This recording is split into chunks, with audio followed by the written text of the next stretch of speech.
दोस्तों, अब हम एक की पॉइंट से रिलेटेड है जो नल वेक्टर।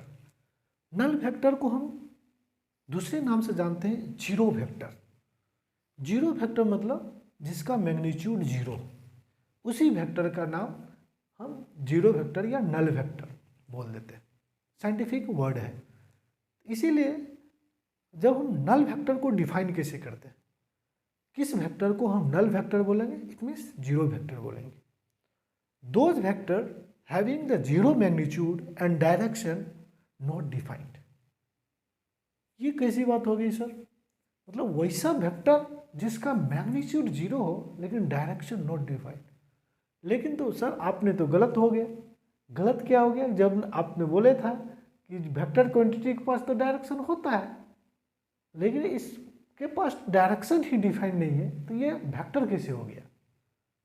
दोस्तों, ये भी वेक्टर है, मतलब एक डायरेक्शन नॉट डिफाइंड मतलब क्या हो गया? इसका हम डायरेक्शन नहीं बता सकते, इसका डायरेक्शन कुछ भी हो सकता है, कुछ भी पॉसिबल है।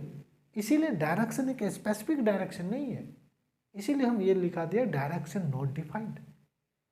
कि इसको हम एग्जाम्पल से समझते हैं। एग्जाम्पल क्या है कि 0 मीटर डिस्प्लेसमेंट, एक पार्टिकल है जिस पार्टिकल का डिस्प्लेसमेंट जीरो है। किसी भी पार्टिकल का डिस्प्लेसमेंट जीरो दो केस में हो सकता है। पहला केस ये हो सकता है, जिस पोजीशन पे, जिस प्लेस पे वो पार्टिकल है, वो पार्टिकल उसी प्लेस पे एकदम से खड़ा है, कोई डिस्प्लेसमेंट नहीं हो, कोई डिस्टेंस ट्रेवल नहीं किया, उस केस में डिस्प्लेसमेंट जीरो होगा। दूसरे केस क्या हो सकता है कि ये पार्टिकल मूव किया, जैसे तैसे मूव करके फिर फाइनली उसी पोजीशन पे चल गया, तो दोनों केस में डिस्प्लेसमेंट क्या है? जीरो। हम वो केस की बात कर रहे हैं कि डिस्प्लेसमेंट कहीं दोनों केस में सर कोई भी केस वैलिड हो, अभी और कुछ देर के बाद भी यही है, तो इसका डिस्प्लेसमेंट तो जीरो है।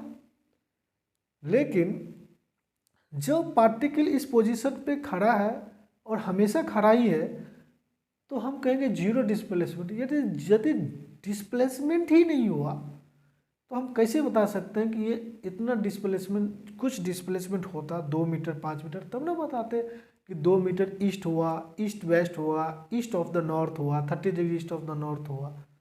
जब डिस्प्लेसमेंट ही नहीं हुआ तो उसका मैग्नीट्यूड तो पता है कि ये अभी भी वही है, कुछ देर के बाद भी एक मैग्नीट्यूड जीरो है इसका, लेकिन डायरेक्शन कैसे बताएंगे? नहीं बता सकते। जब डिस्प्लेसमेंट ही नहीं हुआ तो डायरेक्शन किस बात की? दोस्तों, दूसरी एग्जांपल लेते हैं। एक फोर्स, किसी भी बॉडी पे फोर्स लग रहा है 0 न्यूटन का, 0 न्यूटन का फोर्स लग रहा है, इसका मतलब उस बॉडी पे कोई भी फोर्स नहीं लग रहा है। तो अब आप ही बताओ, कोई भी, ये मार्कर है, इस मेरे हथेली पे ये रखा हुआ है, ग्रेविटी फोर्स छोड़ दिया जाए, इस पर कोई भी फोर्स नहीं लग रहा है, ग्रेविटी फोर्स मास के छोड़ करके कॉन्टैक्ट फोर्स छोड़ दे तो कोई भी फोर्स नहीं लग रहा है, इस पर कोई भी फोर्स नहीं लग रहा है, तो वो रेस्ट में है। कब तक रेस्ट में रहेगा? जब तक कोई बाय फोर्स नहीं लगेगा, उसको न्यूटन हम फर्स्ट लॉ बोलते हैं। लेकिन ये बॉडी रेस्ट में है, इसका मतलब हम बोल देते हैं इस पर जीरो फोर्स लग रहा है। जीरो फोर्स लग रहा है यानी कि इस बॉडी पे कोई भी फोर्स नहीं लग रहा है। जब कोई फोर्स ही नहीं लग रहा है तो उसका डायरेक्शन किस बात की? आप ही सोचो।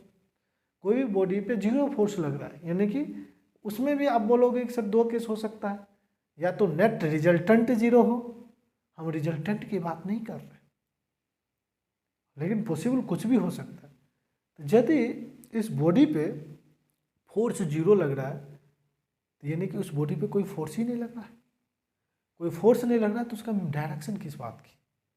इसीलिए दोस्तों, हमारा नल वेक्टर का मैग्नीट्यूड जीरो होता है लेकिन डायरेक्शन नॉट डिफाइंड होता है। ओके दोस्तों, थैंक यू।